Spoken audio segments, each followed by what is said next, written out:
सवाल बहुत ही अहम है डॉक्टर साहब, और इस सवाल में से बड़े सवाल निकलेंगे। ये सवाल है जी वहाज सिराज साहब का, जो नया टेल के CEO है। जी सवाल जी आपका। इस बजट में हुकूमत ने जो तनख्वाहदार तबका पर जो ऑलरेडी 35% टैक्स दे रहे थे, उसमें 2.5% का और इजाफा कर दिया, और ये कहा जा रहा है कि जो 2 लाख रुपए से ज़्यादा जिनकी माहाना तनख्वाह है उनके ऊपर ये इजाफी टैक्स लगेगा।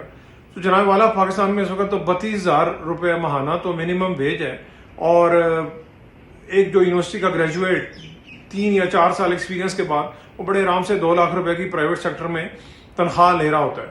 तो अब हुकूमत उससे जो तकरीबन 4 साढ़े 4 महीने की 1 साल की तनख्वाह है वो टैक्सों की मद में ले रही है, और जो बाकी तबकात हैं जो कि अपनी इनकम को छुपाते हैं उनसे कोई टैक्स लेने का कोई निज़ाम नहीं है। रिटेलर्स जिनकी एक दिन की आमदनी जो है, छोटे छोटे रिटेलर्स की आमदनी 2 लाख से भी ज़्यादा है, वो 3,000 रुपया टैक्स देने को भी तैयार नहीं है और वो हड़ताल कर देते हैं। तो जनाब वाला इसहाक डार साहब से मेरा ये सवाल है कि इस नाइंसाफी को कब ख़त्म करेंगे? साहब ये तनख्वाहदार तबके का सवाल है कि आप उन्हीं में बोझ डाले जा रहे हैं, लेकिन टैक्स नेट को बड़ा नहीं कर रहे अपना। मैं अर्ज़ करता हूँ, आप पे भी मुझे पता है एक्स्ट्रा बोझ डला है और आप खुशी से देते हैं, और मैं समझता हूँ हमें सबको खुशी से मुल्क के लिए थोड़ी सी कुर्बानी देनी चाहिए। मीर साहब ये बिल्कुल इन्होंने ये सही कहा कि बहुत ज़्यादा जो बिज़नेस लोग हैं, जो अनडॉक्यूमेंटेड हैं, जो यानी नॉन टैक्स फाइलर हैं, उनको काबू करना। लेकिन to be fair to FBR, उन्होंने करीबन 12 लाख असेसीज इस साल बढ़ाए हैं, तो ये बहुत बड़ी इंक्रीज़ है, नंबर 1। नंबर 2 ये कि देखें मुश्किल हालात है, और हम सबको पता है कि हम किस में गुजर रहे हैं पिछले 1 साल से, और इस हुकूमत जो इस वक्त वज़ीर-ए-आज़म मियां शहबाज शरीफ की क़यादत में बनी है, इसकी तो लेना देना नहीं है, तो इस तबाही हुई थी जो हैंड ओवर हुआ है। तो मैं ये गुजारिश करूँगा कि 2 लाख से ऊपर वालों की जो टैक्स स्लैब है उसमें 2.5% इजाफा हुआ है। जो 36 लाख वालों की जो टैक्स स्लैब थी उसमें 2.5% इजाफा हुआ है, यानी जो 3 लाख वाले, जो 60 लाख वाले उससे 3 स्लैब में 2.5% इजाफा हुआ है। जो 60 लाख वाली जो 32.5 थी उसमें 2.5%, अभी जो 5 लाख महीना कमा रहा है अपने मुल्क के लिए 2.5% मैं समझता हूँ। और जो आपकी अपर लिमिट है अभी भी 35% है, मैक्सिमम आपकी लिमिट 35% है। 2.5% ये 3 जो मेजर स्लैब है, 12 लाख 2 लाख से नीचे जितनी स्लैब्स हैं उसमें कोई इजाफा नहीं हुआ। आपको शायद ये सुन के हैरानगी हो कि पिछले 1 हफ्ते में सबसे ज़्यादा बजट जब पास शेयर किया गया तो हमारे ऊपर सबसे ज़्यादा, मेरी टीम के ऊपर ये बोझ था कि जी आप जो टैक्सेस रिकवर करें ये आसान तरीके, इसको आप बहुत बड़ी इंक्रीज आप सोच भी नहीं सकते। जितना हमने नेगोशिएट कर सके इनके हक़ में और मुल्क के हक़ में, ये सोचते हुए कि बाकी सैलरी जो है तनख्वाहदार तबका उसके बोझ नहीं पड़ना चाहिए, तो वो मीर साहब 1/6 भी नहीं है जो ओरिजिनल जो प्रपोजल। अच्छा, चले इससे ज़्यादा फिर मुनासिब नहीं है। वो कहते हैं जी हमारी डिस्कशन आप पब्लिक नहीं कर सकते, जेनरली वो एक मॉरल मेरे ऊपर बाइंडिंग है, पर बिलीव मी हमने जो कुछ कर सकते थे किया।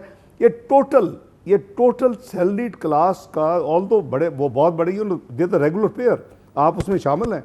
ये टोटल क्लास का टोटल बोझ जो पूरे साल में पड़ेगा, पूरी सैलरी क्लास में सिर्फ 15 अरब रुपए का रेवेन्यू उसमें जनरेट होगा। अच्छा, अब एक ज़िमनी सवाल, तो मैं अर्ज कर रहा हूँ कि एक ज़िमनी सवाल, जी क्या ये बात दुरुस्त है कि इस दफ़ा आपने सरकारी मुलाजमीन की तनख्वाहों में कुछ ना कुछ इजाफा तो किया है, लेकिन जज साहिबान की तनख्वाहों में इजाफा नहीं हुआ? मीर साहब मेरा ख्याल है ये, बहरहाल मैं आप पूछ रहे हैं तो मैं जवाब देना पड़ेगा। ये एक तो हमने 1 से 17 तक की, आपको याद होगा, उनके 35% उनको इजाफा दिया था। वो बहुत, उनकी जो सैलरी क्लास है बहुत बोझ में है, और बेसिक पे दिया था। जो 18 से 22 है उसको 30% दिया था, बेसिक पे दिया था, बिल्कुल ठीक है। लेकिन जो आपने कहा कि मुझे कई ये मैसेजेस भी आए हैं कि जी आप, वो लोग ऐसे समझ रहे हैं कि जैसे को खुदा ना खास्ता हम जुडिशरी के साथ नहीं है या हमें कोई जुडिशरी से को गिला है। आपकी इत्तला के लिए मैं ऑलरेडी प्राइम मिनिस्टर, क्योंकि ये उनकी सैलरी जो अब यानी फाइनल जो अप्रूविंग अथॉरिटी है वो प्रेसिडेंट ऑफ पाकिस्तान करते हैं, और वो जो है ये प्राइम मिनिस्टर उसको एडवाइस करते हैं और रिकमेंड करते हैं। तो हमने ऑलरेडी फाइनेंस ने, लॉ मिनिस्ट्री ने फाइनेंस मिनिस्ट्री के जरिए चूँकि रूट होता है ये सारा, तो हमने 20% इजाफे की समरी भेज दी हुई है और उम्मीद है कि उसकी जो फॉर्मेलिटीज़ पूरी होंगी 30 जून तक, तो वो सुप्रीम कोर्ट के चीफ जस्टिस साहब पे भी होगा वही रेट जो उनकी बेसिक सैलरी होगी उसके ऊपर, वो सुप्रीम कोर्ट के जजेस साहिबान पे भी वही होगी 20% बेसिक सैलरी के, वो अलाउंसेस पे नहीं, वो वही होगी जो भी उनकी एग्जिस्टिंग बेसिक सैलरी है। आप हमें एक ब्रेकिंग न्यूज़ दे रहे हैं कि सुप्रीम कोर्ट के जजों की तनख्वाहों में 20% इजाफे की समरी आपने भेज दिया है। जी मैं भेज चुका जी, वो इन प्रोसेस है और वो मेरी मिनिस्ट्री से जा चुकी है और प्राइम मिनिस्टर चूँकि अभी आउट स्टेशन है तो वो वंस प्रेसिडेंट साहब के जाएगी तो एडवाइस उनकी अमल होता है जी। तो इंशाल्लाह मैं समझता हूँ कि 30 जून से पहले ये इट विल बी डन, क्योंकि सबकी जो इफेक्टिव है 1 जुलाई से है जी। ठीक तो उनको भी 1 जुलाई से जो इंक्रीज है और ये बात उनकी डॉक्टर साहब क्योंकि आप वज़ीर ख़ज़ाना, तो ये बात दुरुस्त है ना कि जो सुप्रीम कोर्ट के जजेस हैं उनकी तनख्वाह जो है वो अरकान पार्लियामेंट से, प्राइम मिनिस्टर से, प्रेसिडेंट से, इन सबसे ज़्यादा होती है।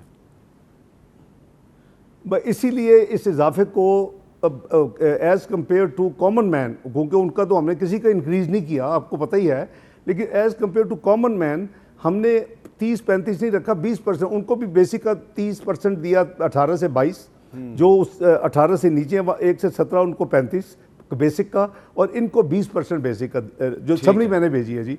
ऑब्वियसली प्राइम मिनिस्टर उसको एक दफ़ा भेजेंगे तो सदर मोहतरम उसको करके तो नोटिफाई हो जाएगा जी। बिल्कुल बिल्कुल वी आर फेयर जी, वी आर फेयर। बिल्कुल ठीक है सर।